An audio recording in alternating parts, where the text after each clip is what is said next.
Hello, j'espère que vous allez bien, je vous retrouve pour une nouvelle vidéo et comme on est le 1er novembre, je me suis dit que j'allais vous préparer ma vidéo book haul du mois d'octobre. Je pensais ne pas avoir acheté ou reçu beaucoup de livres.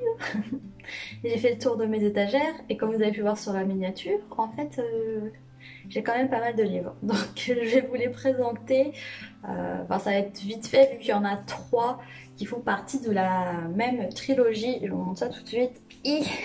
Ils sont énormes, ils pèsent quasiment 2 kilos, un truc comme ça. Je me souviens plus, c'était marqué sur l'enveloppe parce qu'en fait j'ai gagné un concours, c'était celui organisé par la maison d'édition Pygmalion. Voilà, et donc j'ai gagné l'intégralité du 3e cycle de l'Assassin Royal de Robin Hobb. Donc trop contente puisque j'adore Robin Hobb et j'adore l'Assassin Royal. J'ai commencé en fait celui-ci, j'avais déjà lu le tome 1 mais en version poche, donc la version poche en fait c'est la moitié de l'intégrale si je me souviens bien. Du coup j'avais lu que le début en fait et forcément j'étais restée sur ma faim, donc trop contente parce que j'aime trop les couvertures, ils sont vraiment beaux. Depuis que j'ai commencé cette saga je les ai en poche, je les ai pas tous mais je les ai en poche et en fait je me dis j'aurais trop dû prendre les intégrales. Que ce soit celle-là ou celle, je sais plus, c'est chez J'ai lu je crois, je sais plus. C'est des gros pavés comme ça, mais au moins comme si je les ai tous, là j'en ai quelques-uns mais pas tous donc c'est un peu compliqué. Mais du coup là c'est trop bien, c'est parfait. En plus elles sont pleines de couleurs donc ça va très bien dans mes étagères. Donc celui-ci c'est le tome 1, Le Fou et l'Assassin. Donc le 3e cycle, hein. Le tome 2 qui est dans les tons gris, ça fait un peu penser à Game of Thrones avec le corbeau. Le corbeau c'est quoi dans sa bouche? Je ne sais pas. Et le tome 3 qui est trop joli avec ce bleu un peu vieilli là comme ça. Trop beau, et la petite abeille. Trop joli. Donc faudrait que je continue cette saga mais je suis choquée de la taille des trucs parce que celui-là il fait plus de 1000 pages. C'est le plus gros d'ailleurs je crois. Merci encore aux éditions Pygmalion. Je sais pas s'ils passent par là mais je suis trop contente d'avoir gagné franchement parce que cette saga c'est toute ma vie quoi. J'aime trop, j'aime trop, j'aime trop. J'aime trop, je veux pas terminer donc là j'ai les 3. Dans cette saga on suit le personnage, enfin dans cette saga et les 2 cycles précédents. Je crois qu'ils appellent ça des époques parce que dans la première époque on suit le personnage de Fitz qui est un jeune garçon bâtard qui est en fait le fils d'un prince et donc un jour la famille de sa mère le dépose aux portes du château en disant bon ben maintenant vous vous débrouillez avec votre enfant donc voilà, sauf que quand le prince apprend qu'il a eu un enfant, il décide un peu de se mettre en retrait tout simplement parce qu'il se sent pas assez légitime pour devenir roi plus tard parce que voilà il a eu un enfant en dehors du mariage et que voilà ça fait mauvais genre. Mais dans l'univers où vit Fitz, eh bien il y a de la magie, il y a 2 sortes de magie, il y a l'art qui est un peu réservé au roi et au prince parce que c'est quelque chose d'un peu génétique en gros, c'est un art de la magie qui permet de rentrer dans l'esprit des gens, de contrôler un petit peu à distance les gens, etc. Et c'est vraiment génial, mais c'est de l'art, donc c'est compliqué à avoir, quoi. Il faut beaucoup travailler. Et il y a le vif, donc le vif c'est une magie que Fitz possède et c'est une magie qui est interdite parce que c'est une magie sale, entre guillemets, vu qu'elle permet à la personne qui a le vif de se connecter avec les animaux. Et c'est vraiment un lien qui est très fort avec un animal et on peut aussi se mettre dans la peau de l'animal, voir la vie des yeux de l'animal, etc. Et c'est vraiment une connexion, on peut discuter avec l'animal. Et donc les personnes qui ont le vif ont souvent un animal de vif qui va les suivre toute leur vie en fait. Et qui va vraiment être comme un jumeau quoi, qui va les suivre partout et tout, et avec qui ils peuvent communiquer en pensée. Donc c'est trop stylé, voilà. Et donc Fitz arrive dans ce château là avec la famille royale et il va être un petit peu utilisé pour devenir assassin, vu que le titre c'est l'assassin royal, tout simplement. Vu que c'est un bâtard, mais qu'il est quand même un enfant du prince, eh bien, il va être initié à l'art de l'assassinat. On peut dire ça comme ça. Et il va devoir faire pas mal de choses. Et donc dans le premier cycle, on le voit grandir. C'est une trilogie, mais en poche, il y en a 6. Et en fait, dans le deuxième cycle, donc c'est la deuxième époque, c'est plus tard, je crois que c'est 10 ans plus tard, je sais plus, donc quelque chose comme ça. Et puis après, il y a le troisième cycle, là où je suis rendue, qui se passe encore 10 ou 15 ans plus tard, toujours avec Fitz, voilà. Donc j'adore Fitz, je suis vraiment contente de pouvoir le retrouver pour de nouvelles aventures, et c'est vraiment un personnage que j'ai pas envie de quitter. Et la plume de Robin Hood est incroyable, et l'univers qu'elle a créé est vraiment ouf. Il y a plein de trucs, il y a des pirates, il y a des dragons, il y a de la magie, il y a des animaux, il y a tout ce qui est la royauté, il y a des espèces de zombies, créatures, une espèce de maladie bizarre, enfin il y a plein de choses qui se passent dans cette histoire. Et j'ai hâte de finir, mais en même temps non. Donc on verra, peut-être que je lirai de temps en temps, mais pour le moment je suis juste contente de les avoir sur mes étagères parce que je sais qu'ils m'attendent bien sagement jusqu'au jour où j'aurai le courage de continuer et de terminer les aventures de Fitz. Après j'ai acheté Cemetery Boys de Eden Thomas. Donc ce livre je vous l'ai présenté plusieurs fois, que ce soit en vlog ou dans la vidéo spéciale livre pour Halloween, que je vous mets juste ici. Oh, je sais jamais si c'est là.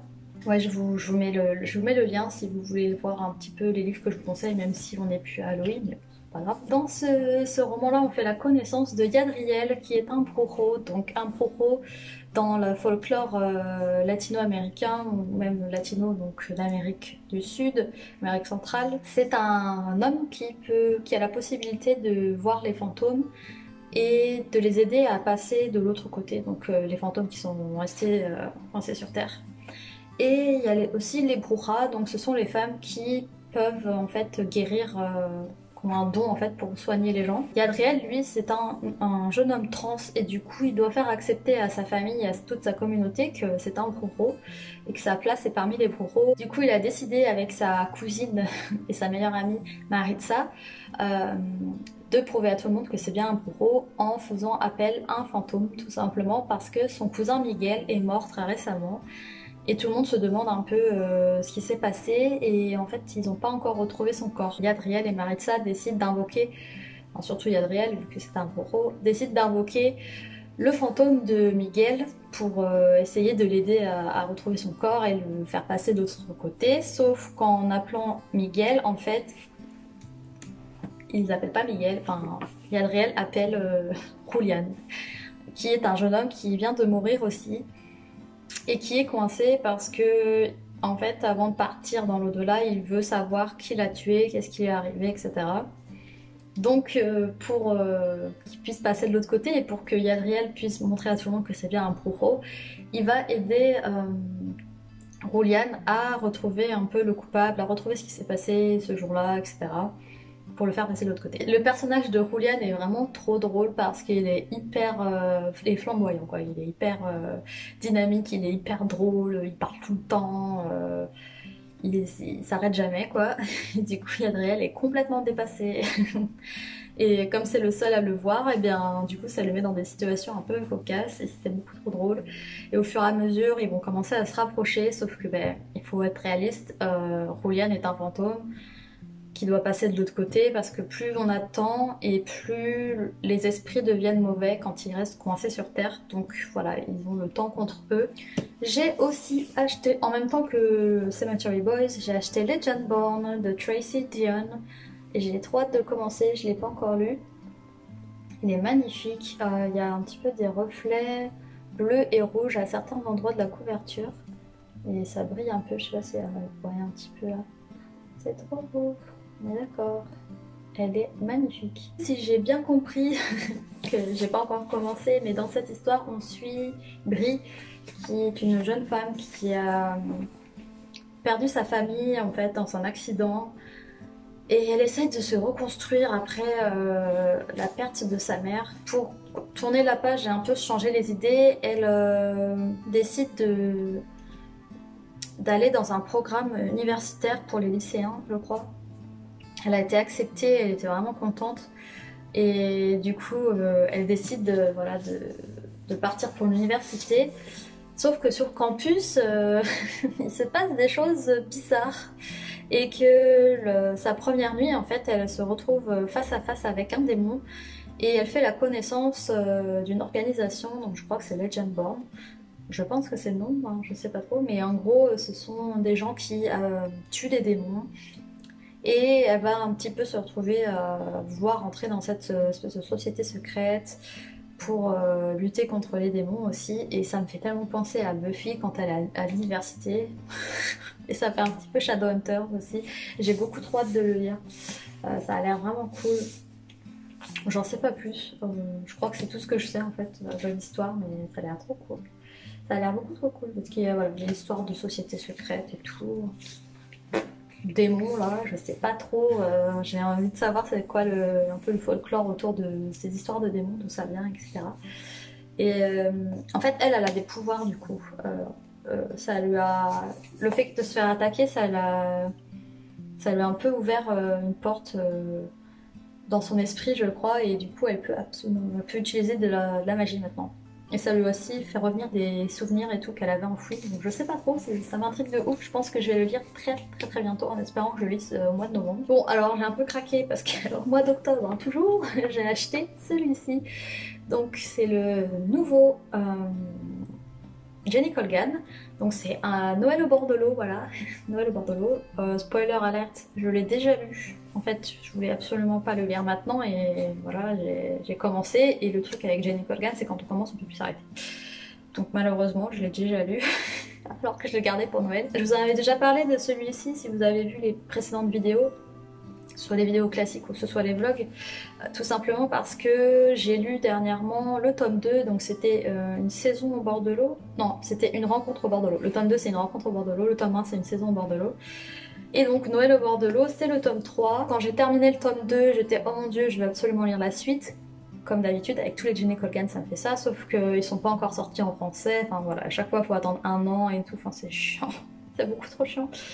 Surtout que moi, j'ai tous les Jenny Colgan en poche, quasiment. Donc je termine le tome 2 et je vois qu'en fait le tome 3 est sorti en grand format, genre le jour même, le jour où j'ai terminé ou un truc comme ça. Du coup j'étais ah, mon dieu, c'est trop bien. Je vais l'acheter. En fait, je voulais pas l'acheter neuf parce qu'il est à 20 €. Donc je m'étais dit, j'ai le temps avant Noël. Je vais mettre une alerte sur Vinted et puis bon, bah, on verra si à Noël ou pas il a baissé. Enfin, si je trouve à un prix abordable, ou même si je le trouve tout court sur Vinted. De toute manière, vu que c'est sur Noël, bah, j'ai le temps quoi. Au final, je l'ai trouvé à 10 €, donc j'ai craqué, je l'ai pris, sachant que j'avais de l'argent sur mon compte Vinted. Donc du coup, voilà, je ne me suis pas sentie coupable, je l'ai pris. Je suis allée chercher entre midi et 2 et je l'ai commencé à ma pause déjeuner, et voilà. Donc bah, évidemment, hein, sans trop vous en dire, parce que c'est un tome 3, évidemment ça se passe à Noël, et c'était trop bien. Et par contre c'est un tome 3 mais il y a un tome 4, voilà, parce que la fin j'étais genre what, mais c'est pas vraiment une fin et tout, on dirait qu'il va y avoir une suite, et effectivement il y a bien une suite, donc je suis vraiment trop contente. Dans cette saga, on fait la connaissance de Flora, qui est une jeune femme, bon ça je vous raconte l'histoire du tome 1 pour pas vous spoiler. Dans le tome 1, du coup, on fait la connaissance de Flora, qui est une jeune femme qui vit à Londres et qui travaille dans un cabinet d'avocats. Mais elle, à la base, elle vient d'une petite île qui s'appelle Muir et qui est en Écosse, mais qui est tellement dans le nord qu'elle est presque entre l'Écosse et l'Islande. Donc c'est une île où il va faire jour très longtemps l'été, il va faire quasiment nuit tout l'hiver, quoi. Un jour, son boss est appelé sur cette île parce qu'il y a un riche américain qui fait appel à ses services parce qu'il décide de créer un hôtel 5 étoiles, un truc de luxe parce que c'est un milliardaire. Donc cet américain ouais, veut faire construire un hôtel, sauf que ça plaît pas trop aux habitants qui voient pas trop ça d'un bon oeil, surtout que l'américain il fait pas d'efforts pour impliquer les locaux, que ce soit dans les produits, la construction, etc. Et voilà. Donc du coup le boss est envoyé et Flora doit venir avec lui, vu qu'elle est originaire de cette île, elle va essayer de aller convaincre les habitants qu'elle connaît très bien. C'est un peu son retour sur l'île après des années d'absence à Londres. Et surtout, en fait, elle a perdu sa mère, donc ses frères et elle ont perdu sa mère. Et elle est un peu partie à Londres pour oublier, enfin pour faire son deuil, et voilà, elle a décidé de fuir l'île et d'oublier un peu sa vie assez rurale sur l'île de Muir. Donc là, elle y retourne et ça lui rappelle plein de souvenirs, elle retrouve plein d'habitants, plein de souvenirs de sa mère et tout, elle se rapproche de ses frères et c'est vraiment très touchant. Comme d'habitude chez Nicole Gann, c'est toujours une bouffée cocooning. Ah, c'est tellement plaisant de se retrouver dans ces histoires, je vous jure, quand on commence on peut plus le lâcher, c'est tellement mignon, tout est beau, enfin on a envie de déménager à l'autre bout du monde, on veut vivre sur une île déserte, c'est pas grave, promener ces petits moutons là. Et l'île là, mais ça avait l'air tellement beau. Oh là là là là là. Et on fait aussi la connaissance de plein d'autres habitants, sa meilleure amie, le docteur, on suit aussi son frère, on suit aussi un guide local, enfin bref, on suit d'autres habitants et on a un petit peu aussi leur histoire à eux qui se mélangent. Et on les suit aussi sur les autres tomes, donc ça c'est cool. Et le dernier roman que j'ai reçu il y a quoi, 3-4 jours, c'est Nevernight de J. Christophe. Donc c'est la nouvelle parution de chez De Saxus et je suis trop contente de l'avoir reçu. Merci aux éditions de Saxus, ils passent par là. C'est une bricasse, ça fait combien de pages? Ah non, ça va. Il y a un petit peu moins de 700 pages, mais visuellement ça fait brique, mais après ça va. C'est écrit assez gros et il y a plein de notes de bas de page. Donc genre par exemple tout ça là, c'est une note de bas de page. Donc je sais pas trop pourquoi. Je pense que c'est l'auteur qui parle. C'est l'auteur qui parle au lecteur en fait. Donc ça m'intrigue de ouf, ça a l'air dingue. C'est encore une histoire d'assassin, donc tout ce que je sais c'est qu'on suit le personnage de Mia qui est en fait la fille d'un prêtre et qui doit donc fuir parce qu'elle est poursuivie, elle est recherchée et elle tombe en fait sur un groupe d'assassins qui s'appelle comment? L'Église Rouge, voilà c'est ça. Et elle a un don, c'est qu'elle peut parler aux ténèbres. Je sais pas en quoi exactement ça consiste, mais je trouve ça ouf. Et donc elle rejoint ce groupe d'assassins quoi. Et elle fait partie des élus qui vont s'entraîner et tout pour devenir assassin. Et elle va essayer de se venger. Voilà, j'imagine qu'elle veut venger la mort de son père et tout. Donc ça a l'air trop génial. Bon, vous savez, moi les assassins, les histoires d'assassins, ça me plaît bien. Donc j'en sais pas plus, mais clairement celui-ci, je pense que pareil, je vais le lire au mois de novembre. Même si j'avais fait ma palle du Pumpkin Autumn Challenge et que j'ai plein de livres à lire encore, mais c'est pas grave. Celui-ci, j'ai vraiment trop envie de le lire. Je pense que je ferai un vlog lecture juste sur celui-ci. Derrière en plus il y a un petit mot de Robin Hobb et c'est marqué « L'intrigue de Nevernight est comme une rivière en crue et le lecteur sera plongé dans un monde de choix difficiles, de loyauté conflictuelle et de personnages dont vous vous souviendrez pendant des années. » Donc j'ai hâte parce que clairement moi les personnages de Robin Hobb je m'en souviens encore et ils m'habitent encore après les avoir lus il y a des années et tout. Donc si elle dit ça des personnages de Nevernight, je suis choquée. Bon, j'ai beaucoup trop hâte. Et il y avait ça aussi avec, donc un petit flyer ça. Et il y a la carte là, c'est trop joli. Enfin bref, c'est trop chouette. Et les livres là, ils sont magnifiques, que ce soit le brochet ou leur bac. Enfin, voilà, ils ont fait un travail de fou chez De Saxus comme d'habitude. J'ai beaucoup trop hâte. Et du coup, il est sorti le 29. Voilà, donc il est déjà disponible en librairie. N'hésitez pas, le hardback est un collector en tirage limité. Donc si vous le voulez, il ne faut pas trop hésiter. Voilà, si vous le trouvez en librairie, bon, si vous avez l'occasion de le trouver en librairie, n'hésitez pas. Parce que c'est vraiment un bijou le truc. Bon voilà, c'était tout pour ce petit book haul. Même si je pensais vraiment avoir moins de livres que ça, mais je crois que je vais dire ça tous les mois, mais vraiment je pensais pas avoir autant de livres ce mois-ci. Bon après il y a la moitié c'est des livres que j'ai reçus. J'en ai reçu 4 donc voilà, et puis j'en ai acheté un d'occasion. Ça va, j'étais plutôt raisonnable. Est-ce que vous avez été raisonnable au mois d'octobre? Dites-moi pour combien de livres vous avez craqué, lesquels vous avez lus, lesquels vous avez achetés, etc. Je suis vraiment curieuse, n'hésitez pas à me donner des idées, à rajouter à ma wishlist. Sinon je vous dis à très vite, donc à mercredi pour un nouveau vlog et on se retrouve dimanche pour une nouvelle vidéo. Voilà, bye!